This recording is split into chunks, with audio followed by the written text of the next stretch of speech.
বিসমিল্লাহির রহমানির রহিম। আশা করি সকলেই ভালো আছেন। আজকে আমরা যে বিষয়টা নিয়ে কাজ করব বা 3 number video, teacher and staff. Teacher and staff, আমরা এই অপশনটায় কি কাজ হবে সেটা নিয়ে আমরা কথা বলবো। টিচার অ্যান্ড স্টাফ আমরা কিভাবে অ্যাড করব, এই জিনিসগুলো আমরা দেখব সেটিংয়ের ভিতরে যা আছে। প্রথমে আমরা যে কাজটা করব, টিচার অ্যান্ড স্টাফের ভিতরে প্রথমে সেটিং আছে। সেটিংয়ের ভিতরে আমরা ডেজিগনেশন দিয়ে নিব। যেমন এই জায়গায় অ্যাডমিন দেওয়া আছে, আমরা এই জায়গায় প্রিন্সিপাল দিতে পারি। তারপর যা যা থাকে এই ডেজিগনেশনগুলো আমরা প্রথমে দিয়ে নিব। তারপর আছে সেকশন। সেকশনের কাজ হয়েছে, একটা প্রতিষ্ঠানে কিন্ডারগার্টেন শাখাও থাকে, আবার স্কুলও থাকে, আবার কলেজও থাকে। তো আমাদের এই টিচারের স্টাফের ভিতরে যে সেকশনটা আছে এটা হয়েছে যে সে কিন্ডারগার্টেন যদি থাকে কিন্ডারগার্টেন, স্কুল থাকলে স্কুল, মাদ্রাসা থাকলে মাদ্রাসা, কলেজ থাকলে কলেজ, এই জিনিসগুলো আমরা সেকশনে অ্যাড করব। অ্যাড করার পরে আমরা চলে যাব সরাসরি এই জায়গায় রেজিস্ট্রেশন উপরে লেখা আছে, রেজিস্ট্রেশনের ভিতরে সিঙ্গেল লেখা আছে। এই যে সিঙ্গেলের ভিতরে আমরা ক্লিক করব। ক্লিক করার পরে আমরা প্রথমে কি করব, একজন টিচার আমরা এই জায়গায় অ্যাড করব। যেমন আমার নামই দিলাম, এটা নাম দিলাম, ফাদার্স নেম দিলাম, মাদার্স নেম দিলাম, মোবাইল নাম্বার দিলাম। মোবাইল নাম্বার দিলাম 1 2 3 4 5 6 7 8 9 10 11টা 11 ডিজিটের একটা মোবাইল নাম্বার দিলাম। ফিমেল না মেল দিলাম। তারপর সিলেক্ট রিলিজিয়ন আছে, আমরা এই জায়গায় কী করলাম, ইসলাম ভাই দিলাম। ব্লাড গ্রুপ দিলাম, অ্যাড্রেসটা একটু লিখে দিব।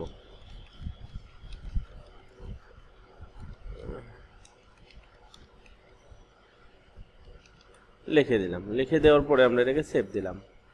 এটা হয়েছে, আমরা সরাসরি একজন একটা করে আমরা টিচার অ্যাড করতে পারি। কিন্তু আমি চাইতেছি যে এইভাবে একটা অ্যাড করলাম, এইভাবে এটা, কিন্তু আমি চাইতেছি একটা এক্সেলের ভিতরে আমাদের টিচারগুলো সকলগুলো অ্যাড করে আমি এটাকে আপলোড করব। সেটাও আমাদের এই সফটওয়্যারে সম্ভব। যেমন লেখা আছে এক্সেল, এক্সেলে আমরা ক্লিক করব। এক্সেলে ক্লিক করে লেখা আছে ডাউনলোড স্যাম্পল এক্সেল, এটার ভিতরে আমরা ক্লিক করব। ক্লিক করলে আমরা এই যে ডাউনলোড হয়েছে, এই ডাউনলোডের ভিতরে আমরা যদি এক্সেলের ভিতরে এই ইনফরমেশনগুলো দেই, যেমন আইডি যদি থাকে আইডি নাম্বার দিলাম বা 1 2 করে দিলাম, নাম দিলাম, রিলেশন বাপের নাম মায়ের নাম, তারপর মোবাইল নাম্বার দিলাম। মোবাইল নাম্বার দিয়ে ওই ফাইলটায় আমরা এন্ট্রি করে এটার ভিতরে চুজ করে আমরা যেই জায়গায় ফাইলটা আছে ওটা দিয়ে আমরা সেভ দিলাম। সেভ দিলে আমার এই টিচারগুলো অ্যাড হয়ে গেল।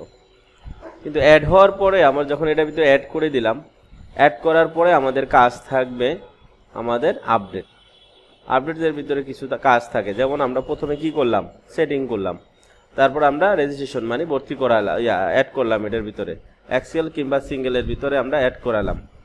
অ্যাড করার পরে এখন আমরা কি করব, আপডেট করব। আপডেট আমরা কি করব দেখেন, আমি যতগুলা টিচার এই জায়গায় অ্যাড করছি, টিচারগুলো এই জায়গায় চলে আসবে। আমাদের ডান পাশে অপশন আছে, আমাদের এই ডান পাশে এডিট, এই অপশনটা আমরা ক্লিক করব। ক্লিক করার পরে আমরা তাকে ডেজিগনেশন দিতে পারবো, কারণ ডেজিগনেশন কিন্তু আমরা অ্যাড করার সময় কিন্তু দেই নাই। তারপর আমরা সেকশন দিতে পারবো, যে স্কুল আসলে স্কুলটা দিতে পারবো আমরা সেকশন। তারপর যদি চাই ডেট অফ বার্থ দিব, তারপর এমপ্লয়ি শুরু করার ডেট, ইন ডেট, এগুলো আমরা এই জায়গায় দিয়ে দিব। সিরিয়াল নাম্বার, এই টিচারটা কত নম্বর সিরিয়ালে থাকবে, এইভাবে আমরা দিতে পারি। অ্যাড্রেস যদি না থাকে অ্যাড্রেসগুলো দিয়ে আমরা এইভাবে আপডেট দিতে পারি। তা আগে কি করছি, আমরা ডেজিগনেশনগুলো দিলাম। যেমন এটা ডেজিগনেশন নাই, আমরা এখন এটাকে যেটা ভর্তি করেছি আমরা এইভাবে ডেজিগনেশনটা দিয়ে নিব। অ্যাডমিন দিলাম কিংবা এটা স্কুল দিলাম, দিয়ে আমি এটাকে আপডেট দিলাম। এইভাবে আমরা এটাকে অ্যাড করে নেব। আর ছবির ব্যাপারটা, যেমন আমাদের টিচারের ছবিগুলো আছে, ছবিগুলো আমরা এই জায়গা থেকে ছবিগুলো দিয়ে অ্যাড করে নিতে পারি। যে আমাদের চুজ একটা অপশন আছে, চুজে যে ছবিটা দিলে অ্যাড হয়ে যাবে। এখন বিষয় হয়েছে এটা যে আমি অ্যাড করলাম ঠিক আছে, কিন্তু এই টিচারটা তো আমি ডিলিট করতে পারি না। যেমন একটা অতিরিক্ত নাম আসছে বা সে চলে গেছে, ডিলিট করতে পারি না। না, আমাদের এই সফটওয়্যারে কোনো টিচার যদি আপনি অ্যাড করেন তাহলে ডিলিট করতে পারবেন না, কারণ তার একটা রেকর্ড থাকা দরকার। আপনি যদি ডিলিট করেন, এটা রেকর্ড যদি চলে যায় তাহলে তো সমস্যা। এই জন্য আমরা কি করি, এডিটে ক্লিক করে আমরা ইনঅ্যাক্টিভ করে রাখতে পারি। যেমন এই টিচারটা আমরা ইনঅ্যাক্টিভ করে দিলাম। সরি, এই যে মেসেজ দিতেছে সেকশন, তার নাই, সেকশন না হলে সে নিবে না, তাহলে আমরা সেকশনটা দিয়ে নেই। আপডেট দিলাম, দেখেন সেকশনে সে ইনঅ্যাক্টিভ হয়ে গেল, চলে গেল 1 নম্বর সিরিয়ালটা।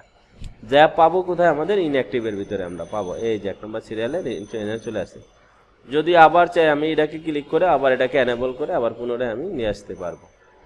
ইমেল অ্যাড্রেসটা চাইতেছে, একটা দিয়ে দিলাম, যে কোনো একটা ইমেল অ্যাড্রেসটা দিলাম, এনেবল করে দিলাম, আবার পুনরায় সে 1 নম্বর সিরিয়ালে চলে আসলো। এইভাবে আমরা অ্যাক্টিভ ইনঅ্যাক্টিভ এবং আপডেটগুলো আমরা এইভাবে করতে পারি। এবার আসেন, এটার ভিতরে আরেকটা অপশন আছে 4 নম্বর অপশনটা, সেটা হচ্ছে আমাদের ক্লাস টিচার। দেখেন, আমরা যদি 40-50 জন টিচার এটার ভিতরে অ্যাড করি, তাহলে কিন্তু আসলে একজন টিচার এক ক্লাসের দায়িত্ব থাকে, কিংবা সকালে শিফট যদি থাকে, বিকালে শিফটে থাকলে টিচারগুলো ভাগ করা থাকে, সকাল শিফটে একজন টিচার থাকে, বিকাল শিফটে আরেকজন থাকে। আমরা যখন ইউজার দিয়ে ঢুকবো তখন তো তাদের ভাগ করে দিতে হবে। যেমন সে প্লে নিয়ে কাজ করে বা 6 নিয়ে কাজ করে, সে 6-এ থাকবে, প্লেই থাকবে, অন্য ক্লাস সে পাবে না। এই জন্য আমরা কি করি, ক্লাস অ্যাসাইন করে দিই। 2টা অ্যাসাইন করা আছে, আরও আমরা অ্যাসাইন করতে পারি। যে আবু সাইদ আছে, আরও আছে, যেগুলো আমরা অ্যাড করছি, যেমন আবু সাইদের আমরা অ্যাড করলাম, বা আমরা এটা টেস্ট দিলাম, টেস্ট দিয়ে সে তাকে কোন ক্লাসের পারমিশন দিব। যদি আমরা এটা 2-তে দেই, তাহলে আমরা এটা 2 পারমিশন হয়ে যাবে। তার মানে এই টিচার যে ঢুকবে সে 2-তে যায়, আবার সে এটার মধ্যে ঢুকতে পারবে, এরকম আর কি। যদি একটা টিচার একাধিক, যেমন 2-তেও আছে আবার নার্সারিতেও আছে, তখন আবার সেই টিচারটা দিয়ে আমরা 2টা ক্লাস আমরা এই জায়গায় অ্যাড করে দিব, 2টা ক্লাস তাহলে পারমিশন পাবে। তার মানে এই ইউজার দিয়ে যদি সে ঢুকে, তাহলে সে 2টা ক্লাসের কাজ করতে পারবে, অন্য ক্লাস দেখতে পারবে না। এই জন্য আমাদের মূলত এই অ্যাসাইনটা করতে হয়। এবার আমরা শিফট অ্যাসাইন করতে পারি। টিচার যদি হাজিরা দেয়, তাহলে তো আমরা দেখবো যে মর্নিং শিফটে কারা কারা আসছে, আবার ডে শিফটে কারা কারা আসছে। তখন আমরা এই শিফটগুলো ভাগ করে আমরা ডি শিফটে যারা যারা থাকবে তাদেরকে আমরা টিক দিয়ে আমরা এটাকে অ্যাসাইন করে দিতে পারি। তার মানে তাহলে আমরা কি করতে পারি, ক্লাস টিচার অ্যাসাইন করতে পারি, শিফট আমরা অ্যাসাইন করতে পারি। এরপর আমাদের আছে রিপোর্টগুলো আপনারা দেখতে পারেন। যেমন ধরেন টিচারের রিপোর্টগুলো আছে, ডাউনলোড করে দেখতে পারেন এগুলা। তারপরে এটার ভিতরে আরও থাকে, ডিটেলস থাকে, এই যে এরকম করে ডিটেলস থাকবে, আরও ইনফরমেশন যত দিবেন অত আরও এরকম ডিটেলস থাকবে। এই ব্যাগ আছে, ব্যাগ বাটনে ক্লিক করে আবার চলে যাব। তারপর আছে আমাদের সেকশন ওয়াইজ টিচার লিস্ট আছে আমাদের, সেকশন ওয়াইজটা এটা যেহেতু ডেমো, এটা আসে নাই, তো এইভাবে আমরা এটাকে ডাউনলোড করে আমরা এই সেকশন হিসাবে দেখতে পারি। তাহলে আবার আমরা একটু রিপ্লে বলি যে টিচার স্টাফের ভিতরে প্রথমে আমরা সেটিংয়ে ক্লিক করব, এই ডেজিগনেশনগুলো দেব। তারপর আমরা টিচারদেরকে অ্যাড করব, এক্সেল দিয়ে অ্যাড করব, সিঙ্গেল দিয়ে অ্যাড করব। তারপর আমরা তাদের নাম, ঠিকানা, অ্যাড্রেস এগুলো আপডেট করতে পারবো। তারপর আমরা অ্যাসাইন করতে পারবো, ক্লাস এবং শিফট অ্যাসাইন করতে পারবো। হাজিরার ক্ষেত্রে খুব ইম্পর্টেন্ট, এই সেটিংটা লাগবে। তারপরে এসে আমাদের রিপোর্টগুলো আমরা টিচার নিয়ে আমরা দেখতে পারি। আজকের বিষয় এটাই ছিল যে টিচারটা নিয়ে আমরা একটা ভিডিও তৈরি করব।